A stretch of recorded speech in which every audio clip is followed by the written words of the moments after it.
Hello, everybody. Hope you are doing well. I'm Drew Wright, and thank you for joining the Cloud Security Masterclass, where we're all about putting engineers in command of cloud security.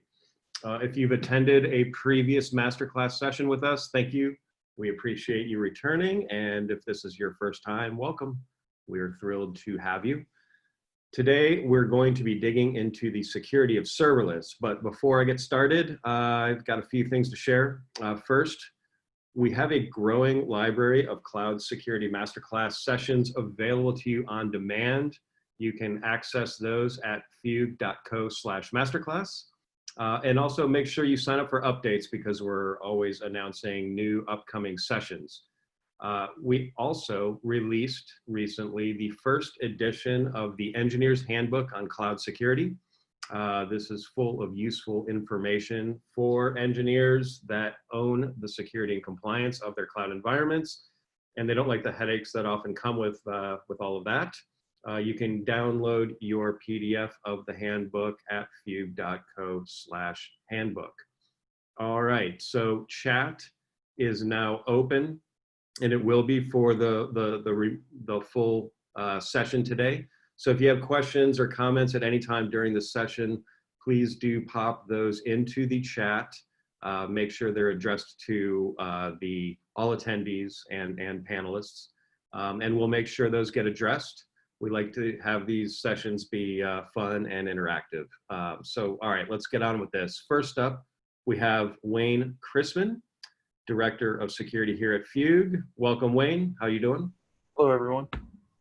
And we also have Curtis Myzie, the VP of Engineering here at Fugue. Hi, Curtis. Hey there. And finally, we have my co-founder and CTO here at Fugue, Josh Stella. Josh, why don't you take it on from here? Sure thing. Hi, everyone.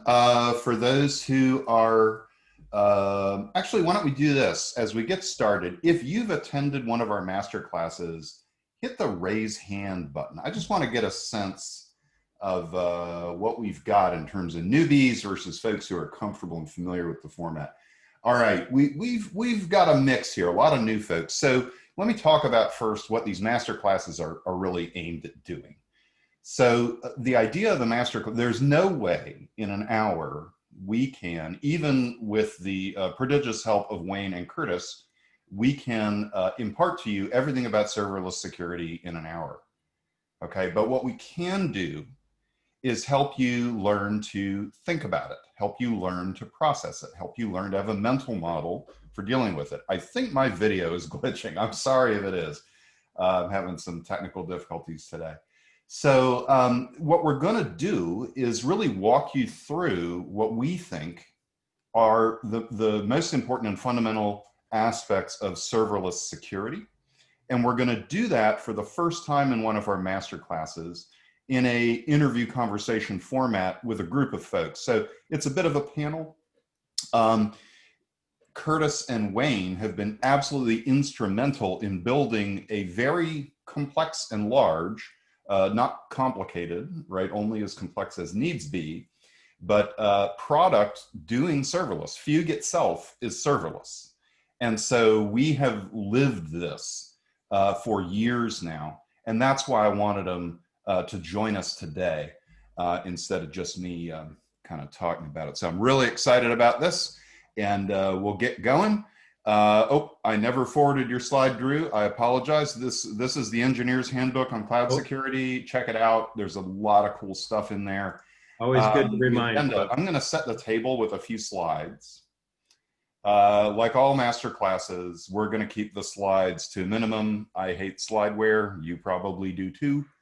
But we do need a few just to set the stage. And then the three of us, well, kind of the four of us, but mainly Curtis, Wayne, and I are going to be talking through a bunch of the issues around serverless security. We'll do a little whiteboarding like we normally do. And we have Q&A. We will have some time at the end for Q&A. But feel free to throw any questions into the chat, because one of the things, all along the way, because one of the things we do in these master classes, and we're about to do, is we break them up with a little bit of fun and some Q&A several times along the way. So if you've been to a masterclass before, you know what I'm about to say, but if it's your first time, I'll explain it for you. So I'm going to put up a Zoom background behind me from something out of kind of nerd culture. It's basically, it's stuff I like. So it may be like a movie, a frame from a movie. It may be from a video game. We'll start with some history of computing. And the first person to put the correct answer into the chat to everyone is going to win some swag. Okay. Now, if you win, don't guess anymore, because that'll take away the opportunity from everyone else who's here to win, right? Because you can only win once. So once you win, stop telling us the answers. All right. Okay. I'm going to stop sharing real quick, and I'm going to throw up the first one of these. And you're going to get, if you don't get it right away, you're going to get another chance. Okay, here we go. What is this computer?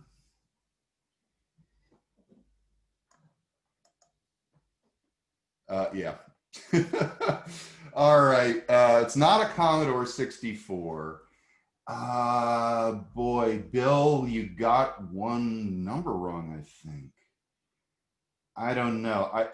It's a Timex Sinclair TI-99A, I believe is the model number. I'm going to let Sivia sort out who's the winner. We have one person saying TI-94A and one person saying Sinclair. I don't know. I've got to appeal to the judges. I'm just the host. All right, we're going to go back to some screen sharing. You will have more chances. Don't worry about it. There will be more chances. All right, I'm going to go back to sharing my screen, and we'll get through the slides. All right. So we really need to rethink security in a serverless world. It works differently than it does if you're thinking about maintaining virtual machines and managing your own operating systems and databases and so on. There are just differences to it. It still has a attack surface. In many ways, it's less. But you need to be more concerned with some things. I'm going to turn my background off. I find that distracting. You're gonna be more concerned with some things that you maybe weren't thinking about as much before when you're doing serverless. So a lot of serverless misconfigurations are not really covered by things like NIST and CIS and HIPAA and SOC 2. A lot of the folks who have developed those standards were thinking more about data centers, and serverless is very different. So, and this is true of cloud too, but it's even more true of serverless. And as a result, a lot of these are not recognized as vulnerabilities by security teams, because you have to have some understanding of what the attack surfaces are and where bad guys get in, where hackers break in order for the security team to be able to actually flag things that are dangerous. And so there's a feedback loop there between compliance and security teams not understanding the vulnerabilities, compliance standards, that is. Very often, particularly in serverless, vulnerabilities can only be understood in the overall context of the architecture. Serverless applications, by definition and by nature, almost always are highly distributed applications. And so your attack surfaces are more in the transaction boundaries than inside of the actual, functions and containers and so on. All right. It's easy to overlook these during security audits for reasons I've already mentioned, and therefore they're very common in serverless environments. And many of them are exploitable without detecting on the network. There are places you can look in logs and so on. Very often it's too late and after the fact. You really have to get this right up front. But your traditional, packet sniffing and IDS and things like that are pretty much useless in these kinds of applications. All right. I think one more slide. This is the last slide, and then we're going to get in the conversation. So we're going to talk a lot in this about the shared responsibility model. And I suspect most of you are familiar with the shared responsibility model, but in case you're not, or in case you need a refresher, shared responsibility model, all the cloud providers have it. This is the AWS diagram. We're going to talk primarily about AWS because we run on AWS, but these analogs are very, very close across the cloud providers. So down on the bottom, the orange stuff is AWS's job to secure. So you get that when you pay AWS. They're doing that for you. The blue stuff is what you have to do. Okay, so in AWS, you know, the actual physical plant of the regions, availability zones, edge locations, the AWS global infrastructure, and the underlying compute, storage, database, networking, and the software running on that that's sold as a service, Amazon Web Services or Azure as a service offering. Then above that, you have to start being concerned with things like encrypting your data. If you're running VMs, you have to worry about operating systems, right? You have to worry about network and firewall configurations, your application code, any platforms you're running, and your customer data. That's all on you. So one of the huge security benefits of serverless is taking words out of these blue blocks and shoving them down into the orange blocks. In other words, getting AWS, you know, Lambda, you don't have an operating system. AWS does, but now it's their job. So a lot of the benefits of serverless computing have to do, from a security perspective, and honestly cost, have to do with externalizing, right? Externalizing to AWS or to Microsoft or to Google more things in the shared security model, getting them off your plate. Okay. Let's dig into this. I'm going to stop sharing so everyone can see everyone. And we will get going. All right. Well, first of all, Curtis, Wayne, thank you so much for joining us for this. This is an adjunct duty for you guys, and I really appreciate you taking the time. I want to start out by doing a whiteboard together with the two of you on what a serverless architecture might look like. And by the way, for those watching, this is not a diagram of Fugue. This is a highly simplified diagram, but we use things kind of like this. So I'm going to put the internet over here on the left. Okay. Josh, I don't think we can see your diagram. Oh, I turned off screen sharing. I'm a dummy. Let's do that. Yeah, I got ahead of myself. I forgot about the whiteboarding. Okay, so can you see it now? Yep. Cool. So over here on the left, I'm putting the internet. And what we're going to do is put up front, you might be thinking at this point you're going to put a load balancer or something like that, like you would for a traditional application. But what we see more often is something like API Gateway. And routing the traffic into API Gateway and of course back out to the internet.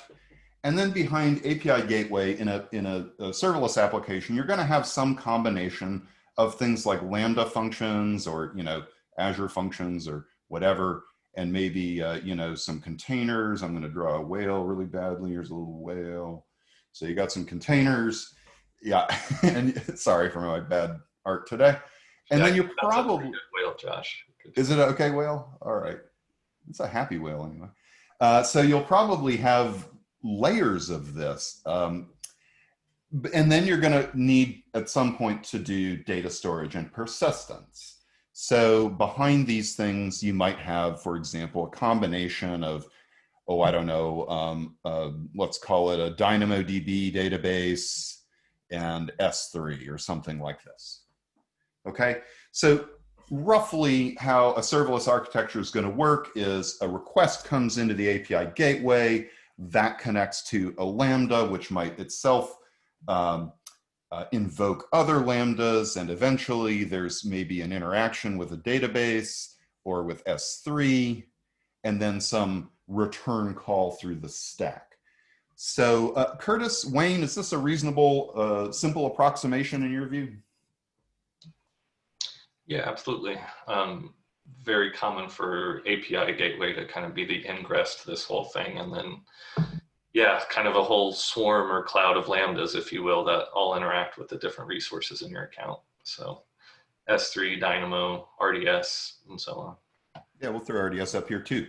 So Curtis, how do you think about serverless security in this kind of environment? Right, it's a little bit of a different posture, and you're our VP of engineering here at Fugue, so you spent a lot of time on this. Just, what is serverless security to you? Right. It's a definite shift. So instead of having your security team focused, for example, on operating system vulnerabilities, vulnerabilities in services running on your EC2 instances, for example, you get to primarily focus in on security of your application code within the serverless functions and containers, which is great because the amount of code that your team is responsible for within the Lambda or within the container is significantly reduced compared to when you're running EC2 instances. But also the other aspect to security with serverless is the new ingress you have via IAM especially. So with Lambda, for example, the ability to invoke a Lambda is entirely controlled by IAM. And that's, it's an entirely different ingress mechanism compared to ingress to an EC2 instance, which is primarily over the network. And this gets to things like least privilege access for IAM. So we have to be extremely certain that the IAM permissions that allow invoke access are not overly broad, and we do restrict that down. What that leads to is, if you do have wide invoke permissions on a given Lambda, that then opens up use of that Lambda to access any resource that the Lambda has permissions to access. So the Dynamo DB table in this drawing, the S3 bucket in this drawing, if your IAM permissions are too broad, then you're potentially opening up gaps in security in this infrastructure. Sorry about that, I was muted. I'm going to try to put on this diagram some anti-patterns. I'm going to do it in red. So if this Lambda here really only needs to talk to one of these two Lambdas, you want to, what I'm hearing is, you want to constrain the invocation permissions that this Lambda has to these other two Lambdas, and you don't want a, for example, invocation, I'm just going to say inv here, straight to that DynamoDB because it's this Lambda's job to talk to it. Is that an accurate representation of what you're saying? Yeah, that's right. And especially when we're shifting to serverless, one thing you can end up with that's a bit of a change is, instead of managing many EC2 instances, which commonly might be created from a small number of AMIs, here you might have dozens or even hundreds of Lambda functions which are all independently configured. And there would be a risk that a team that's just getting started with serverless might give overly broad permissions across all the Lambdas rather than putting in the effort to, restrict permissions on a fine-grained basis on a per Lambda basis. So only the permissions that a given Lambda needs is what it should get, rather than reusing permissions, rather than reusing the same permissions across all Lambdas. So that makes a ton of sense. You probably want to employ some automation to do these things, right? You want some discipline around it, maybe some selection of templates or something like this that you modify to really constrain that. But I want to dig into this notion of kind of invalid invocation, like hostile invocation, if you will. So we don't have an operating system accessible on this Lambda. How would one, so there, in other words, you can't like exploit a CVE and get shell and talk to DynamoDB because there's no SSH on this guy. Well, if there is, it's on AWS's side, but it's not exposed to the world. So what would some of the mechanisms be, assuming I have this a little bit too broad, for somebody to exploit that? And Wayne, do you want to take that one? Sure. So when I look at a diagram like this, I also think about the permissions, not only of what these I'm sorry, not only what these Lambda functions can do, but who can call them and do things with them. So it is possible to, for example, in the most extreme case, make a Lambda function public so that any AWS user could invoke it. And then from there, it's basically like a dictionary exercise to figuring out the name of a Lambda. And that's really all you need to construct, plus the account number, to construct an ARN to then call that Lambda, figure out what it does. And based on just how many times not how many times necessarily, how you call it, what data it returns, what you can pass to it, how that changes the data you get back, what kind of things can you do to exploit it. So things like SQL injection attacks, or just exploiting loosely defined APIs, things like that. Is that right? Exactly. And from the outside, you may not even know that this thing talks to Dynamo, but you may be able to figure it out based on the data that's returned and how it responds to the input that you provide it. Interesting. So you mentioned public-facing Lambdas. Let's talk about that for a second. On this diagram, we don't have any, right? On the diagram, I'm not going to pull it up. We'll just talk for a little while. I hope you all remember a little bit about the diagram. But what we have is an API gateway sitting between the internet and all the Lambdas. Does that help with security? It does. So API gateway gives you the ability to use authorizers to call things behind it. So you may have some basic authentication or a token of some kind that permits access to those Lambdas. So you don't necessarily need to change anything about the permissions of who can call a Lambda. You basically, it's restricted to that account, and then the front end, you're coming in through the API gateway as your front end, being authorized. If you're rejected, then nothing ever makes it past API gateway. API gateway stops you at the door, and you're done. Yep. So we're using authorizers on API gateway to make sure the request is valid. Then how is that the validity of that communicated through the stack, Curtis? So I've gotten into API gateway with a legit call. How do we make sure each call after that in the stack is legit? Yeah, that's a good question. And I guess backing up one step too, with API gateway and authorizers, it is a valid setup in some cases to have a Lambda attached API gateway where an authorizer is not in front of it. And so that's, an API endpoint you're exposing with a Lambda backend without an authorizer intentionally. And so maybe you have an API endpoint like that for authentication purposes that users hit before they're even logged in. So that's just an important distinction to be aware of. And that could also be, a potential source of misconfiguration is, for example, missing an authorizer on an API gateway to Lambda connection. So I would think, and by the way, I didn't pre-flight many of these questions with Curtis and Wayne, so we're all kind of winging it here a bit because I think it makes for a more interesting conversation. But let's say I have a Lambda function that doesn't take an authorizer because it shouldn't. Does that affect how I should think about how permissive its IAM privileges are? Yeah. In other words, should I have narrower ones? Yeah, I think in a situation where you have a Lambda without an authorizer and you've exposed it via API gateway, that's, you'd want to be very, very careful about the IAM permissions that Lambda has, because certainly any bug in your application code that opens up a vulnerability would then be opening up a big risk for your system. So absolutely, I think in those situations, you really would want to trim down the number of libraries you use, trim down the responsibilities of that Lambda so it's extremely minimal.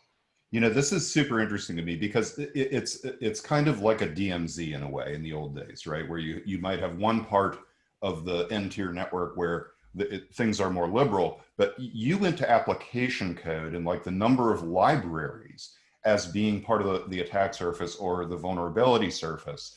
And I think that's a key thing to understand about serverless is it's not about operating systems. It's really about the application code and can hackers exploit the application code?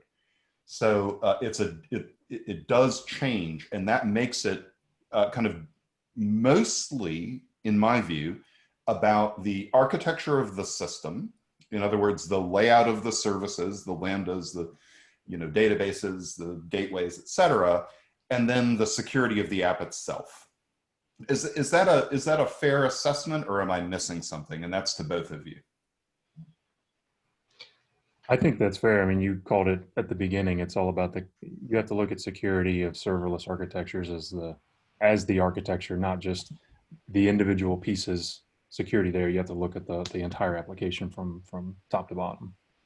Yeah, and I mean, there's obviously security concerns in any, architecture, but I think one of the advantages with serverless is it does let your team focus in on potentially a smaller number of libraries, a smaller set of application code. And so, a security team of the same size can potentially be more effective when operating with a serverless architecture because they've got fewer things to deal with, fewer things to secure potentially, when they don't have to worry about the operating system, other services running on your EC2 instances. You can just focus in on the libraries that you've actually got installed in your Docker containers, or the libraries you've got available in your Lambda. Yeah. Back when I worked at AWS, we called doing things like maintaining operating systems or servers undifferentiated heavy lifting. Right? It's plumbing, and no one really honestly cares. And I'm like my first Unix box was a Sun Spark 10, and I loved it, and I had a stack of floppies for Linux. I'm an operating system geek, but I love the fact that Fugue doesn't run and maintain. We don't directly run and maintain operating systems in our application because we're serverless. We can offload all that. Well, I'm going to come back to Wayne with some questions on compliance. But before I do that, we're at the bottom of the hour, and that means we're going to do another background, and we're going to look and see if we've got any questions or comments. And I see a couple of funny comments that we will bring up. All right, let's do another computer. Why not? What's this one? Oh, John Biggs just nailed it.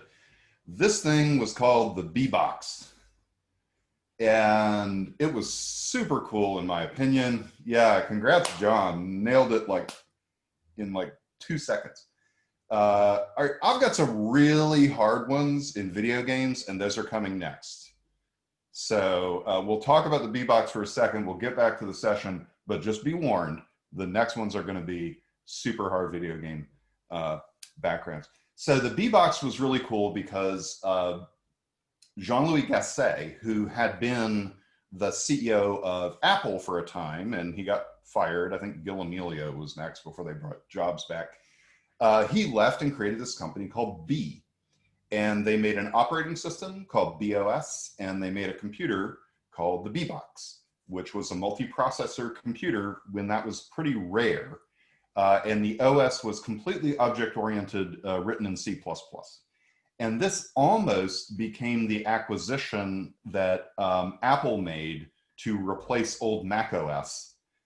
But instead they bought Next and brought Steve Jobs back. I think they made the right call. All right, let's get rid of my background. and we'll get back to the conversation. So Curtis was just talking about how our engineers don't have to worry about operating systems anymore. We can focus on building business functionality. We can focus our security concerns on the application code and how the actual app functions rather than the underlying infrastructure as much. Wayne, what I'd like to hear from you is how does that impact things like, we are in SOC 2 right now, and we're talking to auditors and getting credentialed. What is it like to do, for example, a SOC 2 audit for a serverless app?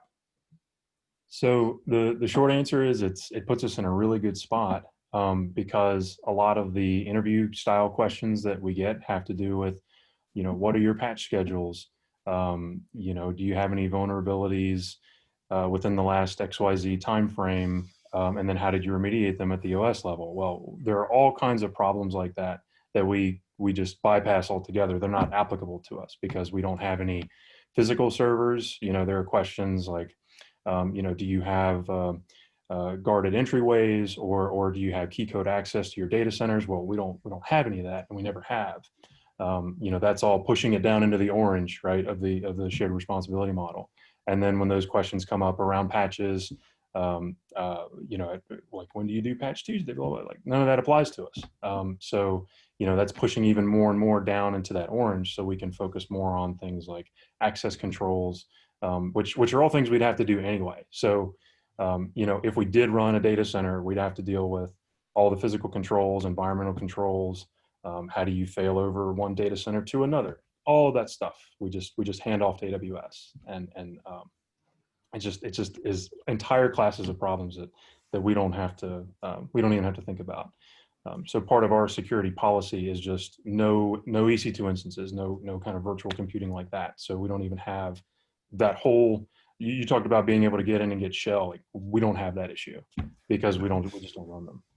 Yeah, I sleep better at night for that. So for the newer folks, I worked at AWS, and prior to where I was a principal SA focused on national security, prior to that, Wayne and I worked together in national security kinds of environments. And so we are extraordinarily paranoid, I think is a fair way to say it, in a good way. And one of the beautiful things about serverless is there's whole categories of gotchas that go away that you don't really have to concern yourself with because the cloud service provider is doing an absolutely excellent job of it. I can't name names, but I can tell you that I was in a conversation in a certain building in Arlington years ago with a flag level military officer who was in IT who said to me, AWS does a better job of their part of the shared security model than I've ever seen anywhere else.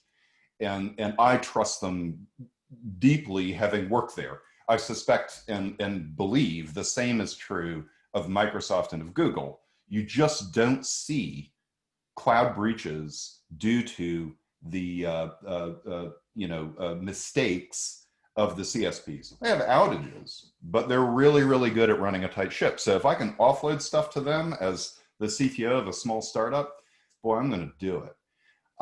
So you mentioned something else in there that I found kind of interesting, which is like you can't get shell, and that started making me think about the network. And so in kind of traditional cloud applications, we are taught, we are told, we are mandated to put things like EC2 instances inside of VPCs. That's not true with Lambda.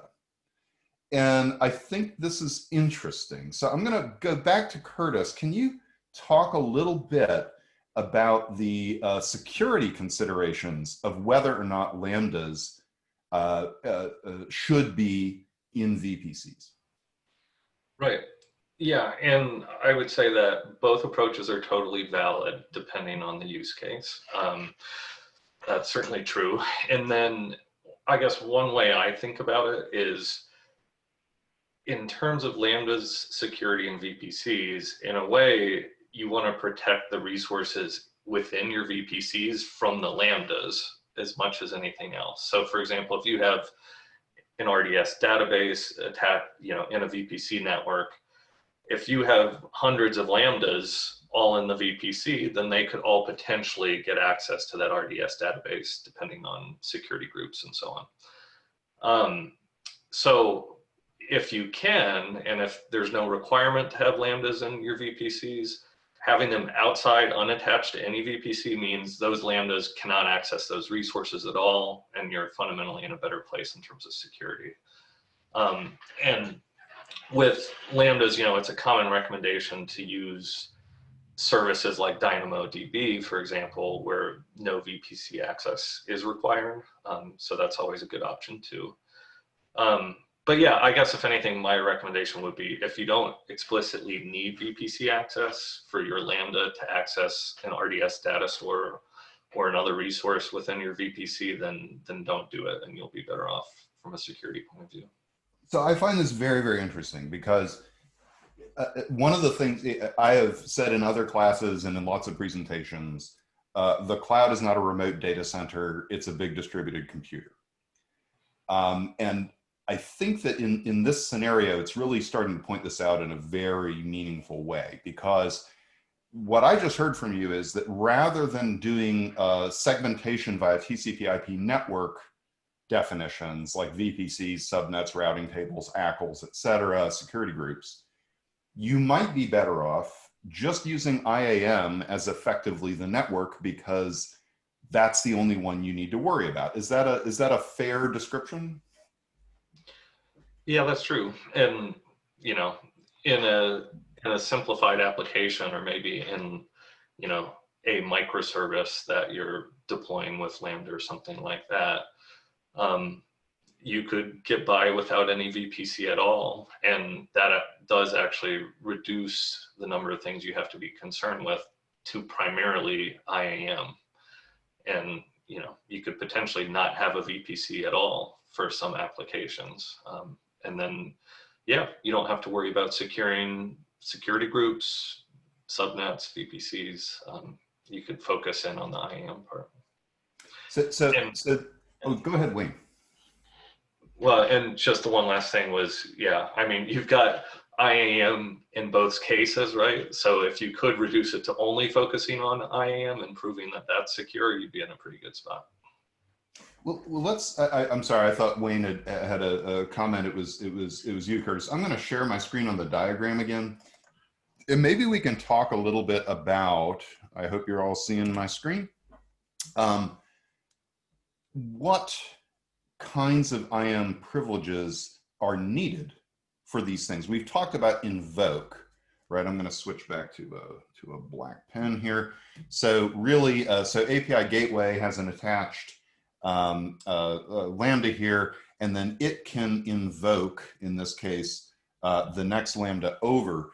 But what about this DynamoDB call? What does this Lambda need to do its function here? It's going to need a DynamoDB action, right? Yeah, DDB, of one form or another. Get item or set item or put right. item, it might be.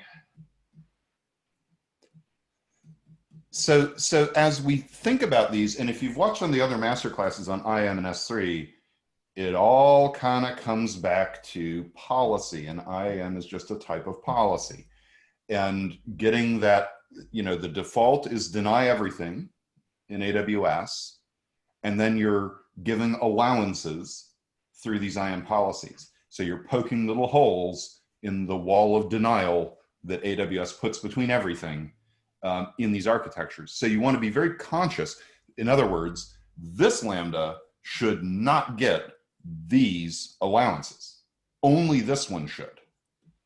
Okay? And so you want to think about how that works in the same way, I believe, that you used to think about structuring your network and things like CIDR blocks. What machine can talk to what machine, right? So you're back in the N-tier days where you had, you had your web server, 3-tier architecture, you had the front-end server, you had the application server, and then you had the database. And this was good, but this was a no-no. It's very similar as a mental model to that, but you're not defining it by CIDR blocks and subnets and things like that. You're defining it with IAM permissions. All right. Let's see. Yeah, Mohammed had a comment. The security perimeter has changed from the network to IAM in the cloud. It has. It has. Now you probably end up with both to some degree, right? You probably end up with both because some things you might need to address using TCP/IP directly as opposed to just service endpoints with IAM permissions. Certainly on the, if you have a DNS record facing the internet on something, that's old school. But once you get into the system, IAM really does become more like a network than it is like an Active Directory, traditional identity service for human actors. It does that too.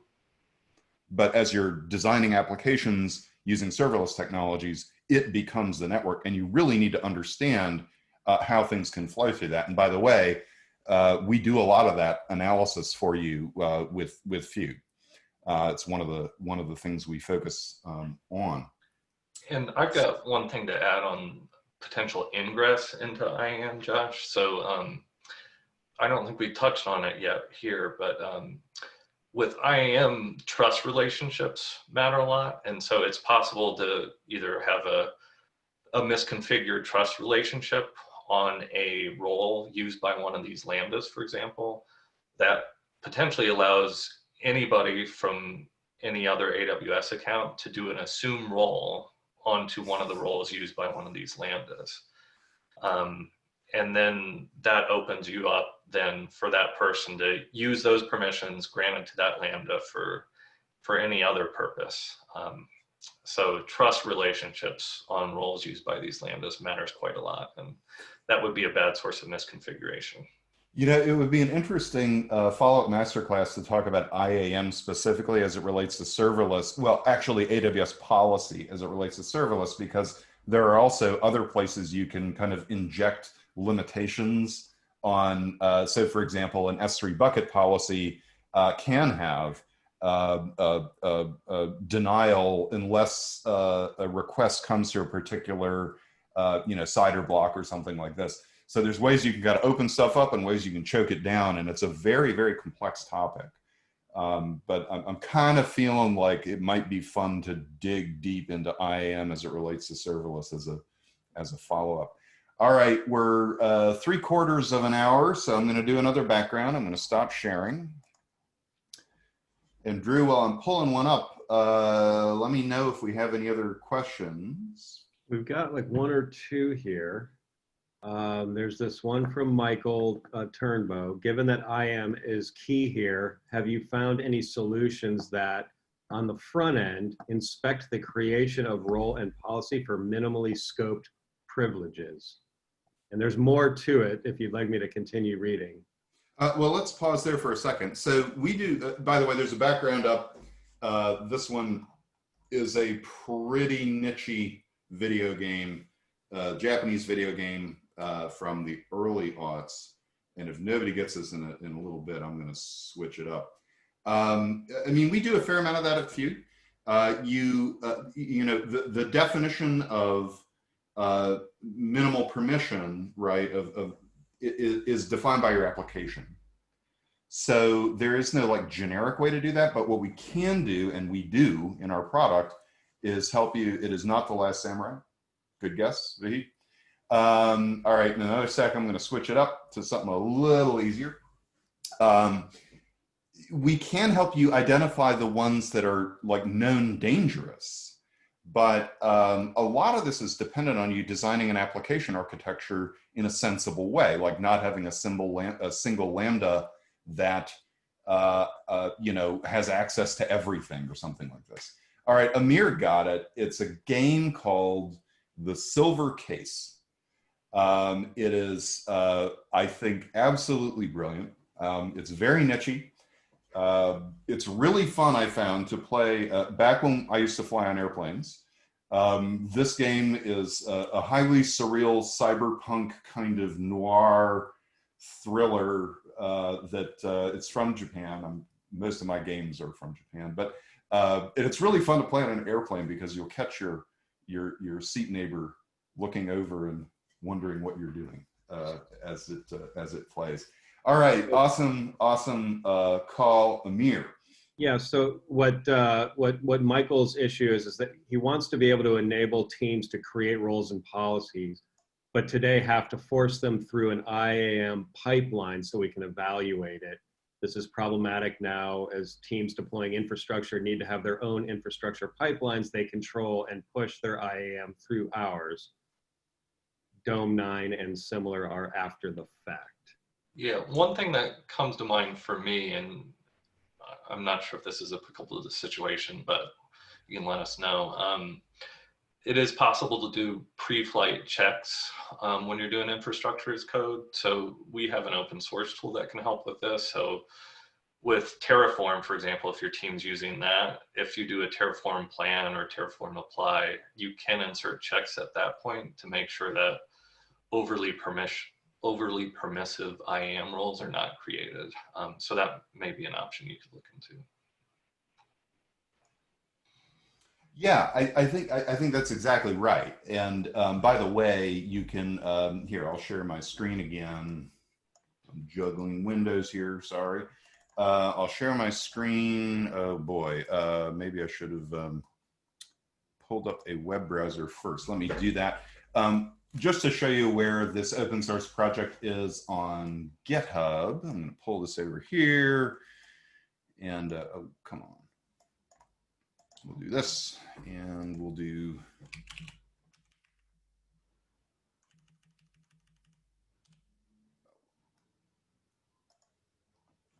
so this project right here is what Curtis was referring to. It's called Regula. It's got a whole bunch of rules that will be evaluated against Terraform at the plan stage. We do intend to extend this to other things like CloudFormation, although right now it's Terraform. And it's focused on CIS. But the beautiful thing about it is it's all based on Open Policy Agent, and you can write your own extensions to it for things like IAM rules, et cetera, using Open Policy Agent, which is a Cloud Native Computing Foundation standard for infrastructure as code, or Cloud Native Computing project for infrastructure as code. Yep. Thankfully, you can see in that table, there are already at least 2 rules, I think, that are focused on IAM specifically, including one checking for full administrator privileges. So it'd be pretty straightforward to modify that rule to, if you had other organization policies you wanted to enforce, preventing certain roles from having certain privileges, you could take that role, modify it to match your organization's policies. Yeah. I mean, this is, and by the way, if any of you watching want to contribute to Regula, reach out to us. We love contributors. We're not one of these open source maintainers that, like, if it doesn't come from us, we're going to ignore it. The main author behind Regula is one of our principal engineers, Jasper Vanderhooy, and he's extremely responsive to folks unless Curtis and I load him up with just way too much work, which can happen too. But he's very responsive, and we love getting contributors. So if you want to add some rules or engage with us and learn a little bit about it, please do. But this thing will pre-flight those for you. And the beauty of it is, once you've built them in OPA, Open Policy Agent, Fugue will take the same rules. So you can use the same policy to check pre-flight and then run it in production to see if anything changes to a dangerous state, once it's deployed. All right. And so Bob has a related question. The issue he runs into is when ops teams take shortcuts and use overly permissive credentials to avoid troubleshooting. Everyone does this, honestly. I mean, you try hard not to. I won't say everyone does not. Okay, everyone doesn't do it all the time, but it does happen. And it's going to happen somewhere in your organization. And I'm going to briefly show you why. So let's just go into the AWS console here and write an IAM policy real quick. And those of you who've done master classes have seen me pull this up before. Those of you who are new to the masterclass thing, I'll show you. But this is why it happens. Oop, I want to create a new policy. And let's just create a policy for EC2. And let's say I think I need to be able to describe aspects of an EC2 instance for this particular set of permissions. So let's look at list. This is why, okay? This is why it happens, because you look at that and these have dependencies on each other for certain functions. And very often what people do is that. That's 117 actions. Don't do that, but somebody's going to do it. So don't do it, but it will probably happen. So here's my advice, and Curtis and Wayne chime in too. My advice is, one, be very, run something like Fugue. I mean, you can choose our product. There may be others out there that can do some of this to tell you if dangerous permissions are being put in IAM. And this is extremely important for serverless, because serverless applications use IAM as the network. Do it as a pre-flight, and then constantly monitor and check again and again, because day one is a hard enough problem, but day two to infinity is a much harder problem, right? Because that infrastructure is mutable, and somebody's going to go in during a maintenance window. Somebody with some executive with a P&L responsibility is going to want to close the deal at the end of the quarter, and something isn't running quite right. And the ops folks or the DevOps team or whomever it is that's on the other end of the phone being told, we're going to miss our quarter unless you do this now, will open something overly permissively because they just don't have time to mess with it, and then they'll forget it. So you need both front-end checking and you need monitoring. I wish there were a silver bullet that made this simple, but we've done our best in Fugue. Give it a try. Any other questions? Yeah, Vahid had a comment, just be careful not to overlap the application permission with the user permission. Mm-hmm. Yeah, you want different IAM policy. If you're doing serverless, if you're doing this kind of application architecture, I've said in other talks to not proliferate IAM policies. If you are doing serverless, you are going to end up with probably more IAM policies. But Curtis, you had an interesting comment to me the other day about how to kind of templatize or have some basic ways you go about this. Could you describe that a little bit? Right, yeah. So Fugue internally, we use serverless, as we mentioned, quite heavily. And I think we have, I would say, two main patterns which we tend to reuse. And with each pattern, we've shown what type of security implications are associated with that, what type of access it has. And so we have one pattern that is basically a Lambda that can belong to a VPC and that has database access. And then a second pattern, which is Lambdas with no VPC access and very limited permissions otherwise. Each of those patterns is captured as a CloudFormation template. And then you can reuse that base template for any number of different Lambdas. So dozens or hundreds of Lambdas could reuse the same base templates. And then you at least know that your team's provisioning Lambdas in a consistent way, and they have a well-known security footprint to them that everybody's aware of. And if you're fixing one of those, you fix them all at the same time. You make adjustments to one, it makes adjustments to all of them.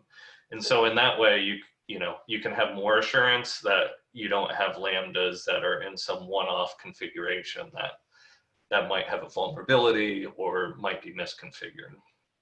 So that's interesting. So you're really striking a balance there between the complexity of managing a lot of policies that are super, super fine-grained, which has its own security issues and implications, right? That you need to keep track of a ton of them, and having kind of more generic mechanisms, but being disciplined about what needs to be used where and trying to limit. So that's a bit of a compromise, but it sounds like a really wise compromised, because if you have one policy per Lambda, you're going to go nuts.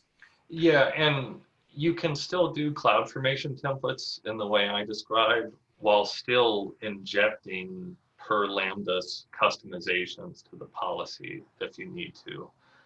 You can parameterize the CloudFormation templates in that way. So, you know, you can get a lot of reuse with the template and still customize as needed and not be locked out of that. So, got it. It is a good middle ground. So we didn't get to everything on our list, but we're 3 minutes out. So I'm going to do the final background, and we'll take any questions that are left. I'm going to stop sharing. After your background, we do have, I did compile that list of takeaways that might be. Oh, right. Yeah. Okay. Quickly, a background. This is a science fiction movie. Name that film.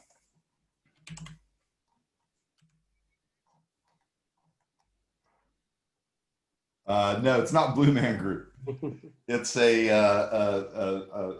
science fiction animation. I think it was French in the 70s. I told you I was going to put some hard ones up here. Aquaman, no. Okay, I'm going to give up on that. I'm going to give you something easier. We'll go back to video games. How about this game? Somebody's got to know this. I threw you a softball. Yeah, Sarah got it. Hollow Knight. Awesome game. The movie was called Fantastic Planet. It is a very kind of surrealist French sci-fi animation from the 70s, and it's very, very 70s. All right, let's do the, why did my screen share not work there? Is my screen share up? It is, yep. Okay, cool. So some key takeaways. Serverless shifts the shared responsibility model boundary in your favor if you use it properly. The security responsibilities that remain yours do require you to think differently. We talked a lot about IAM. We talked a lot about kind of the call stack and not thinking about TCP/IP networking, not thinking about operating systems. Compliance standards like NIST may or may not help you super much. Some of it applies. IAM all day long. IAM is the network. IAM is the attack surface and your application code. Yeah, don't drop EC2 instances into VPCs with Lambda functions, because that's a bad idea. You've now created another attack vector if you can possibly help it. And that gets to that serverless security is really about architecture. It's about thinking through how these things in a distributed application are going to work. It's really application security on a distributed computer, and IAM is the connective tissue. And yeah, you still need to write secure code. Curtis talked about limiting your libraries on things that are exposed. You know, you want to limit that attack surface that you're inheriting. Of course, IAM permission should be least permissive. By default, generally speaking, you want your Lambdas non-public and behind an API gateway. That gives you another layer of security. For those that make sense, which should be probably most, using an authentication mechanism is a good idea. I'm not going to read the rest of these two. You can read them. We will share the deck. This will go up on YouTube as another masterclass video for you to watch later. But yeah, use a tool that evaluates your cloud configurations for security and compliance. I mean, that's why we exist. There are others. We think we're better at it than them, but I hope you do too. And check out our other Cloud Security Masterclass sessions. They're all available on demand. This one will go up there too. By the way, we're about to launch a new video series on YouTube called Cloud Security Bites. These are just going to be shorter videos, you know, 5, 7, 8 minutes long. And they're not like live. It's just typically me drilling into some topic I find kind of interesting on cloud security, but we're going to be doing them really frequently. So I hope you like them. If you do, we'll keep doing them. So I'm going to stop share and say thank you very much to Curtis, Wayne, and Drew, and Sivia. Thank you all. Yep. Thanks, everybody. Check out his new video series and our channel on YouTube. Make sure you subscribe and smash the like buttons and all the other things that YouTube stars tell you to do. We're definitely putting more content out on our YouTube channel, so hope to see you there. I echo that as well. Thank you, Wayne, Curtis, for joining us. Thanks again, Josh and Sivia behind the scenes running the show. We will see you all next time. Take care.